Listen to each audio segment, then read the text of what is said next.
Hi guys! ఇవాళ మనం November month Tollywood box office గురించి మాట్లాడుకుందాం. సాధారణంగా నవంబర్ అంటే తెలుగు సినిమాలకు అంత లక్కీ మంత్ ఏం కాదు. ఈసారి కూడా పెద్ద బడా బడ్జెట్ మూవీస్ ఏం రాలేదు గానీ, కొన్ని సర్ప్రైజెస్ అయితే ఉన్నాయి. మంత్ మొదలైంది మాస్ జాతరతోనే. పోస్టర్‌ల మీద ప్రీమియర్స్ 5,00,00,000 గ్రాస్ అంటూ గట్టిగా ప్రచారం చేశారు గానీ, కంటెంట్ రొటీన్ అవ్వడంతో 4 రోజులకే ప్రమోషన్స్ కూడా ఆపేశారు.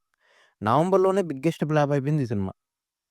ఇంకా నెక్స్ట్ వీక్‌లో వచ్చిన 'ది గర్ల్ ఫ్రెండ్' ఇది ఈ మంత్‌లో ఉన్న ఒకే ఒక్క హిట్ అని చెప్పొచ్చు. ఎందుకంటే కంట్రోల్డ్ బడ్జెట్, 'రష్మిక' పెర్ఫార్మన్స్, ఇంకా ప్రీమియర్ స్టాక్ బాగుండడంతో 2 మంత్స్‌లోనే 25,00,00,000కు పైగా వరల్డ్ వైడ్ కలెక్ట్ చేసింది. ఇంకా అదే రోజు 'సుధీర్ బాబు' హారర్ మూవీ 'జటాధర' కూడా వచ్చింది. కానీ టోటల్ డిజాస్టర్.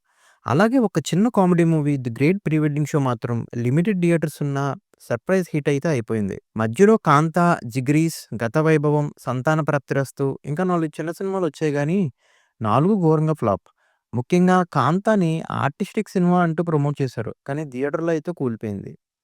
కానీ ఈ మధ్య 'నాగార్జున' గారి క్లాసిక్ 'శివ' రిలీజ్ అయింది కదా! టాలీవుడ్ మొత్తం కలిపి ఈ సినిమాని బాగా ప్రమోట్ చేశారు. సో, మిగతా కొత్త సినిమాల కన్నా ఈ సినిమాకి కలెక్షన్స్ ఎక్కువొచ్చాయని చెప్పాలి. అదిరిపోయింది రెస్పాన్స్ అయితే. నవంబర్ మంత్ హైలైట్ అయితే ఇదే. ఇంకా 'అల్లరి నరేష్' '12 రైవ కాలనీ', 'ప్రేమంటే' ఇంకా 6 చిన్న సినిమాలొచ్చాయి గానీ ఎవరు పట్టించుకోలేదు. రీ రిలీజ్‌లలో 'కొదమసింహం', 'ఆవార' కూడా ఫ్లాప్. కానీ 'రాజు వెడ్స్ రాంబాయ్' మాత్రం యూత్‌లో ఒక మోడరేట్ సక్సెస్ సాధించిందనే చెప్పాలి. ఇంకా మంత్ ఎండింగ్‌లో 'ఆంధ్ర కింగ్' తాలూకా మిక్స్డ్ రివ్యూస్ వచ్చినా కలెక్షన్స్ మాత్రం చాలా వీక్‌గా ఉన్నాయి.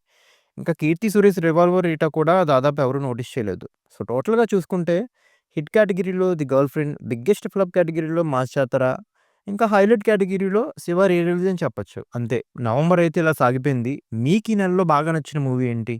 కామెంట్ సెక్షన్‌లో చెప్పండి. ఇలాంటి మరిన్ని న్యూస్ అండ్ రివ్యూస్ కోసం మా ఛానెల్‌ని సబ్స్క్రైబ్ చేసుకోండి.